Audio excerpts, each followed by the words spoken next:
नमस्कार, मैं हूं आपके साथ पूजा कविया गोमा। स्वागत है आप सबका हमारे खास कार्यक्रम में। आज एक बार फिर से बात करेंगे बेलगाम हो रहे कोरोना की। देश भर में कोरोना अब एक बार फिर से खतरनाक स्थिति में पहुंच रहा है। स्वास्थ्य मंत्रालय द्वारा जारी किए गए आंकड़ों के मुताबिक बीते 24 घंटे में कोरोना वायरस के 12,193 मामले सामने आए हैं और इसके साथ ही देश में कोरोना के एक्टिव मरीजों की संख्या 67,556 हो गई है। वहीं 42 संक्रमितों की मौत हो गई है। इनमें से 10 मौतें अकेले केरल से हुई हैं। वहीं देश में कोरोना वायरस के कारण अब तक 5,31,300 लोगों की मौत हो चुकी है। इस बीच केंद्रीय स्वास्थ्य सचिव ने कोविड-19 के बढ़ते मामले वाले 8 राज्यों को पत्र लिखकर प्रसार को रोकने के उपाय तेज करने को कहा। राजेश भूषण ने उत्तर प्रदेश, तमिलनाडु, राजस्थान, महाराष्ट्र, केरल, कर्नाटक, हरियाणा और दिल्ली को पत्र भेजा है। उन्होंने इन राज्यों से कई कदम उठाने के लिए कहा, जिसमें निगरानी को मजबूत कराना, इन्फ्लुएंजा जैसी बीमारियों को निगरानी करना, पर्याप्त परीक्षण बनाए रखना, ये सभी शामिल हैं। आपको बता दें कि भारत में कोरोना के नए मामलों का ग्राफ हर दिन बदल रहा है। पहले 2 दिन केस में बढ़ोतरी देखी गई, फिर शुक्रवार को 7% की कमी दर्ज की गई। आज एक बार फिर से कोरोना महामारी के नए मामलों में वृद्धि दर्ज की गई है।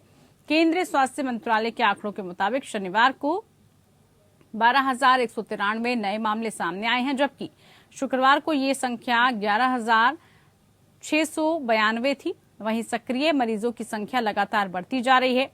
केंद्रीय स्वास्थ्य मंत्रालय के आंकड़ों से पता चलता है कि देश में शनिवार सुबह तक कोरोना के सक्रिय मामले 67,556 तक जा पहुंचे हैं। यानी इतने लोग संक्रमित होने के बाद या तो अस्पताल में भर्ती हैं या फिर घर पर ही अपना इलाज करवा रहे हैं। आपको बता दें कि सबसे ज्यादा कोरोना केरल को प्रभावित कर रहा है। केरल में 10 मौतें हुई हैं। वहीं महामारी से ठीक होने वालों की संख्या में भी इजाफा हुआ है। 4,42,43,216 लोगों ने कोरोना महामारी से जंग जीत ली है। वहीं मृत्यु दर 1.18% है, जबकि रिकवरी दर 98.66% दर्ज की गई है। वहीं स्वास्थ्य मंत्रालय के मुताबिक देशव्यापी कोविड-19 रोधी टीकाकरण अभियान के तहत अभी तक 220.66 करोड़ खुराकें दी जा चुकी हैं। वहीं महाराष्ट्र में भी कोरोना बेकाबू होता दिख रहा है। शुक्रवार को यहां 933 मामले दर्ज किए गए, जबकि 5 लोगों की मौत हुई है। स्वास्थ्य विभाग के मुताबिक कोरोना के बढ़ते मामलों के लिए ओमिक्रॉन का XBB.1.16 वेरिएंट जिम्मेदार है और अभी तक इस वेरिएंट के 681 केस सामने आ चुके हैं, जबकि 5 लोगों की इसके चलते मौत बताई गई है। तो कोरोना एक बार फिर से धीरे धीरे पैर पसारने लगा है। हालांकि इसको लेकर स्थिति नियंत्रण में भी है और लोगों से पहले से ही सावधानी बरतने के लिए कहा जा रहा है। जो पहले आप लोगों को सावधान रहने के लिए कुछ दिशा निर्देश दिए गए थे, उन्हीं को कहा जा रहा है कि आप अपनाएं। हालांकि स्वास्थ्य विभाग भी इस सबको लेकर अलर्ट मोड पर है। वहां पर भी जो है तमाम तैयारियां की गई हैं, लेकिन इस बीच जो एक के बाद एक केसेस बढ़ रहे हैं, उनसे थोड़ा चिंतित भी हो रहे हैं लोग, क्योंकि एक तरफ जश्न भी, त्योहार भी मन रहे हैं। वहां पर किसी तरह की जो गैदरिंग है, किसी तरह से लोगों की जो भीड़भाड़ है वो इकट्ठा ना हो ज्यादा, उसका भी ख्याल रखा जा रहा है। जो सामुदायिक कार्यक्रम हैं उनसे बचने की आवश्यकता है और जो कोविड एप्रोप्रिएट बिहेवियर रखा जा रहा था, जैसे मास्क लगाना, सैनिटाइज करना, अपने आप को साफ सुथरा बनाए रखना, इन सब चीजों का ख्याल रखने की आवश्यकता है।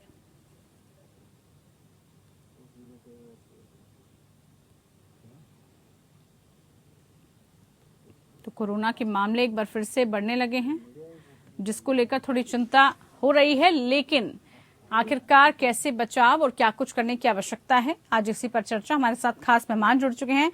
Doctor R.K. तुली हमारे साथ, मुख्य चिकित्सक, सोहम इंटरनेशनल सेंटर से जुड़े हैं। बहुत स्वागत है कार्यक्रम में आपका। हमारे साथ डॉक्टर नरेश चावला जी जुड़ चुके हैं, national vice president, Delhi medical council, पूर्व ज्वाइंट सेक्रेटरी की तरफ से। बहुत स्वागत कार्यक्रम में आपका। सबसे पहले नरेश जी, कोरोना को लेकर हम लगातार चर्चा करते आ रहे हैं और सीधा सा मकसद हमारा यही है कि जो इस वक्त अपडेट आ रही है, जिस तरह से लोगों को एहतियात बरतना है, क्या कुछ ध्यान में रखने योग्य बातें, उन पर हम जरा जिक्र करें सबसे पहले। लेकिन आप बताइए, जो केसेस बढ़ रहे हैं, बढ़ने के साथ साथ चिंताएं भी लोगों की बढ़ने लगी हैं, किस तरह से लोगों को सुरक्षित किया जाए? देखिए पूजा, मैं पहले भी आपकी चैनल पे मैंने खबर दी है, इसमें कोई शक नहीं है कि पिछले 3-4 हफ्तों से कोरोना के केसेस बढ़े हैं।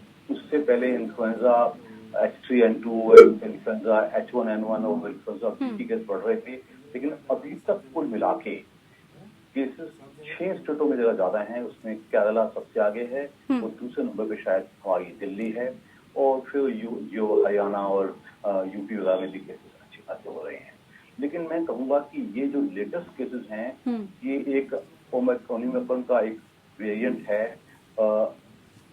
XBB 1.16। लेकिन जो जमीनी सच्चाई है, जो हम देख रहे हैं, इसमें जो डिसीज हो रही है उससे हॉस्पिटलाइजेशन वगैरह बहुत ज्यादा नहीं है। नंबर ऑफ डेथ भी काफी नॉर्मल रेट के आसपास हैं। तो हमारा उद्देश्य है लोगों को भयभीत नहीं करना, लेकिन संभव जो एक मैसेज लोगों को समझना चाहिए वो मैं देख रहा हूँ वो लोग समझ ही नहीं रहे। कहने का मतलब जो हम कोरोना प्रोटोकॉल फॉलो करने के लिए बोलते हैं, भाई मास्क लगा लीजिए, भीड़ भाड़, आप दिल्ली में देखिए तो कोई होलसेल मार्केट, कोई खारी बावली से सदर बाजार या कहीं भी मार्केट में जाके देखिए तो कहीं कुछ हम देखते हैं कि कोई कोरोना नियमों का पालन किया ही नहीं जा रहा। बिल्कुल। तो घूम फिर के बात आ जाती है, क्या सरकार ही सख्ती करे, और सरकार सख्ती कब करे, कब तक वेट करे।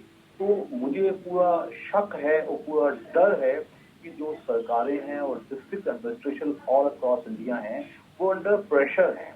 एक तरफ तो ये प्रेशर है कि भाई अभी तो बहुत बुरा हाल नहीं, कब तक वेट करें। दूसरा केसेस बढ़ रहे हैं। तो मैं समझता हूँ यहाँ खेल आ जाता है लोगों की एक स्वैच्छिक कोरोना एप्रोप्रिएट बिहेवियर फॉलो करने पे। अगर ऐसा हो जाए तो मैं समझता हूँ कि गवर्नमेंट की सख्ती का समय बिल्कुल भी नहीं है, लॉकडाउन का कोई मतलब ही नहीं है, स्कूल्स को बंद करने का कोई मतलब ही नहीं है, मॉल्स वगैरह को बंद करने का। लेकिन मैं देश की सरकार को अपील करूंगा, एटलीस्ट कुछ जगहों पे, जैसे मेट्रोज में, जैसे ट्रेन्स में, जैसे बसेस में, जैसे मॉल्स में, जैसे सिनेमाज में, जैसे ऑडिटोरियम्स में, कहने का मतलब जो क्लोज स्पेसेस हैं वहां अगर मास्क कंपल्सरी कर दिया जाए, बिल्कुल बिल्कुल, तो समझता हूँ हम बच जाएंगे। बिल्कुल। थोड़ा सा मैं देख रहा हूँ अभी तक गवर्नमेंट ने ये भी नहीं किया है, तो आई थिंक ये गवर्नमेंट को बहुत जल्दी करना चाहिए, ताकि अभी हमें लगता है कि ये अगले 3-4 हफ्ते बड़े क्रूशियल होने वाले हैं कि केसेस अगर इसी स्पीड पे बढ़ते रहे और नंबर ऑफ डेथ भी बढ़ती रही तो कहीं ना कहीं आने वाले दिन कुछ खतरे वाले हो सकते हैं। बिल्कुल अहम आपने बात कही डॉक्टर नरेश, और कैसे हमें छोटे छोटे पॉइंट्स का ख्याल रखना है वो आपने बताया। डॉक्टर आर के तुले जी, अगर हम बात करें रिकवरी रेट काफी अच्छी है, 98% से ज्यादा है, मृत्यु दर काफी कम है, लेकिन इस बीच लोग एहतियात उस तरह से नहीं रख रहे हैं। चर्चा का विषय यही है कि बढ़ रहे हैं मामले, केसेस भी बढ़ रहे हैं, मौतें भी होनी शुरू हो गई हैं, लेकिन जिस तरह का ख्याल रखने की आवश्यकता है उसको लेकर क्या गाइडलाइंस देने की आवश्यकता प्रशासन को भी है, स्वास्थ्य विभाग को भी अलर्ट मोड पर रहने की जरूरत है?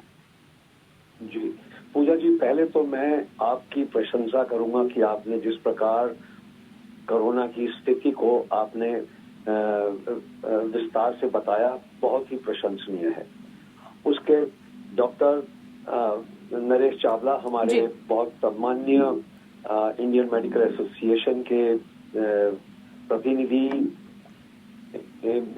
हैं और उन्होंने भी बहुत अच्छा बताया, परंतु मैं एक होलिस्टिक चिकित्सक होने के नाते थोड़ा सा आपकी चैनल से देशवासियों तक ये मैसेज पहुंचाना चाहूंगा कि अब इस कोरोना के मामले में हमें अपनी सोच को थोड़ा सा उभरना है, इस सोच से हमें थोड़ा उभरना है, क्योंकि ये जैसे डॉक्टर चावला ने भी कहा कि ये कोरोना कहीं जाने वाला नहीं है, ये यहाँ पे कई दसियों सालों से हमारे पास आसपास मंडरा रहा है, किसी न किसी शेप में ये आता रहेगा, जाता रहेगा। जो जरूरत है वो है हमें अपनी सेहत का ध्यान रखने की, जैसे कि जो ये मेडिकल प्रोफेशन द्वारा ये बिल्कुल एक मानवीय तथ्य है कि जो इंसान की सेहत है वो हमारे वातावरण के ऊपर निर्भर है और हमारे ऊपर निर्भर है, और जितने हमारे ये कीटाणु हैं, ये जिसको कहते हैं साइनर्जिस्टिक, यानी कि एक दूसरे के लाभ के लिए ये प्रकृति में बने हुए हैं। बिल्कुल। तो अगर हम अपना वातावरण का सुधार करें, हम अपनी सेहत का, अपने विचारों का सुधार करें, हमारा अपना जो जीवन प्रतिरोध शक्ति है वो स्वस्थ हो, तो लॉन्ग टर्म उपाय सिर्फ कोरोना से ही नहीं, कोरोना के आने वाले कितने भी म्यूटेशन आए उन सब से, और बल्कि अभी सभी बीमारियों का निदान मात्र इसी से हो सकता है। आज देखिए जितनी बीमारी हैं वो लाइफस्टाइल डिसऑर्डर कही जा रही है, यानी कि हमने जीवन शैली खराब करने की वजह से हो रही है। और ये तो हमारी एक पुरानी एक कहावत है कि निरोग काया, हाँ, पहला सुख निरोग काया।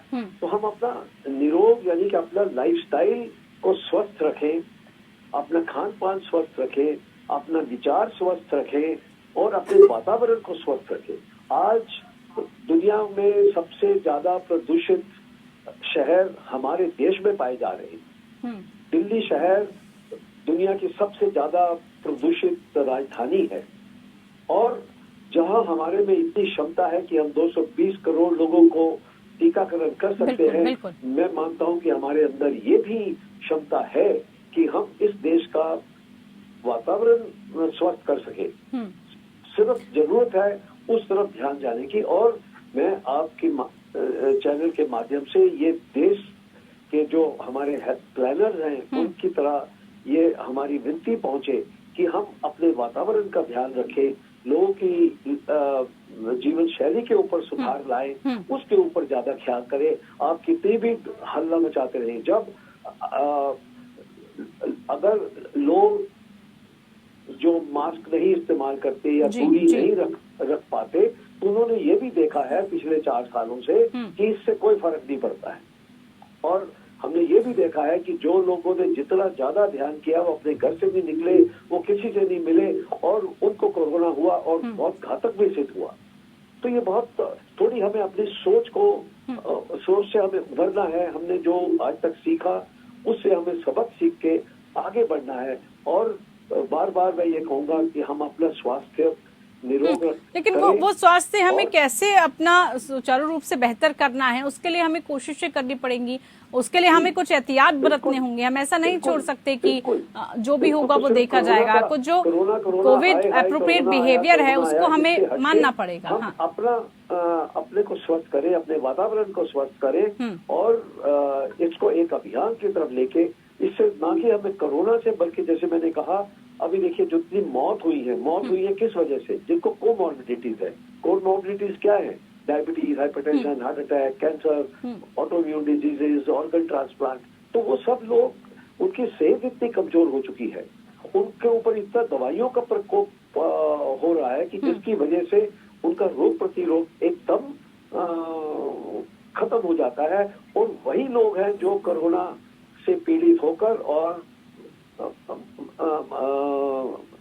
उनको मौत तक की हानि पहुंचनी पड़ती है। तो ये कोरोना नहीं मार रहा है, ये हमारी अपनी खराब सेहत हमें मार रही है।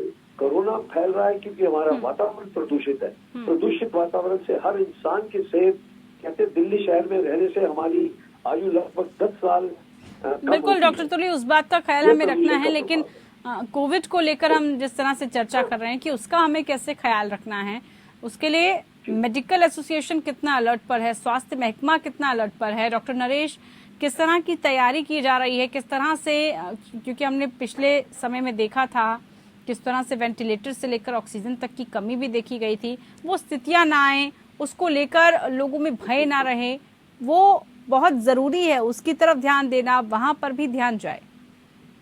देखिए पूजा, सच्चाई तो ये है कि अभी तक जो हमारा हॉस्पिटलाइजेशन रेट है वो काफी कम है, लेकिन ऑल ओवर इंडिया मैंने देखा है, क्योंकि हमारे देश के हेल्थ मिनिस्टर की स्टेट हेल्थ मिनिस्टर से आज से 15 दिन पहले मीटिंग हुई थी, और जहां तक मैं दिल्ली को जानता हूँ, all major hospitals including government वाले भी और प्राइवेट वाले भी, सब पे ऑक्सीजन प्लांट्स लग गए हैं। और कुछ हॉस्पिटल्स में तो अपने डेडिकेटेड वार्ड्स अभी से डिक्लेयर कर दी हैं। और जहां तक मुझे नॉलेज है, कुछ हॉस्पिटल्स में स्पेशल फ्लू ओपीडी भी चलाई हुई हैं, जिसमें मतलब कि जो भी बुखार का केस पहुंचेगा उसका RT-PCR टेस्ट होगा ही होगा।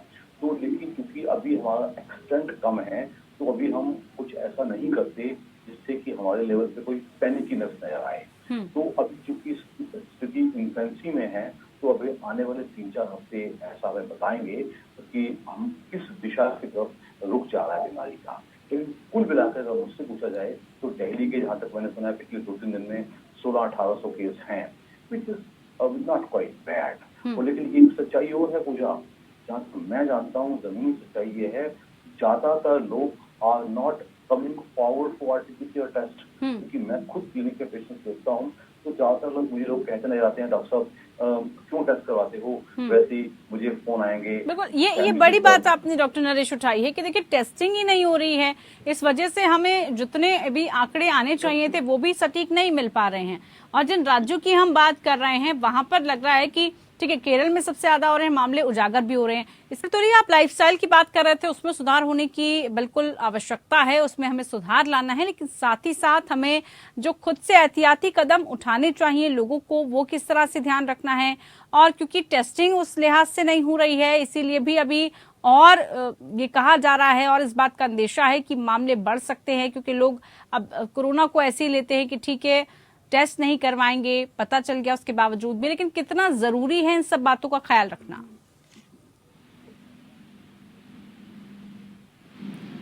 डॉक्टर आर के तुले जी, आवाज मिल रही है आपको? डॉक्टर तुले, आप सुन पा रहे हैं क्या मुझे? मेरी आवाज आ रही है? हाँ जी, कहिए। ओके, मेरा ये कहना है कि इसमें कोई शक की बात नहीं कि जब पिछला दौर में फर्स्ट वेव और सेकेंड वेव में हमारे यहाँ साधनों की बहुत कमी पाई गई, तो और सरकारों ने बहुत अच्छे इंतजाम कर दिए हैं कि ऐसा अब दोबारा हमें फेस नहीं करना पड़ेगा। इसके साथ साथ मैं आपका ध्यान आकर्षित करवाना चाहूंगा कि देखिए, जो दुनिया की समृद्ध देश है, जो पहले 15 देश जहाँ पे सेहत के ऊपर हमारे देश से प्रति व्यक्ति 100 गुना से 200 गुना ज्यादा हेल्थ केयर के ऊपर खर्च किया जाता है। अमेरिका हमारे देश से 200 गुना ज्यादा खर्च करती है, परंतु इन देशों में इसका इन्फेक्शन रेट और मोर्टेलिटी रेट, यानी कि वहां पे लोगों का इन्फेक्शन भी और मौत दर भी हमारे देश से 6 से 8 गुना ज्यादा रही। इसका ये हम क्या मतलब निकालेंगे कि सब आधुनिक सुविधाएं होने के बावजूद ये जो दुनिया के विकसित देश हैं जिनके पास किसी चीज की कमी नहीं, वो भी इस चीज को रोक नहीं पाए, क्योंकि शायद कहते हैं ना, भारत हमेशा विश्व गुरु रहा है, विश्व गुरु रहा है भारत अपनी आध्यात्मिकता के लिए। ये हमारी सेहत, हमारी जान, हमारी इम्यूनिटी, हमारी रोग प्रतिरोधक शक्ति का राज है, जिसकी वजह से हमारे देश में लोग ने देखा कि भीड़ में जाने से उनको कोई फर्क नहीं पड़ता और वो इस चीज को मानते ही नहीं। और लॉकडाउन भी हमने करके देखे, उससे कितना देश को क्षति पहुंचती है, लोगों का घर बार उजड़ जाते हैं।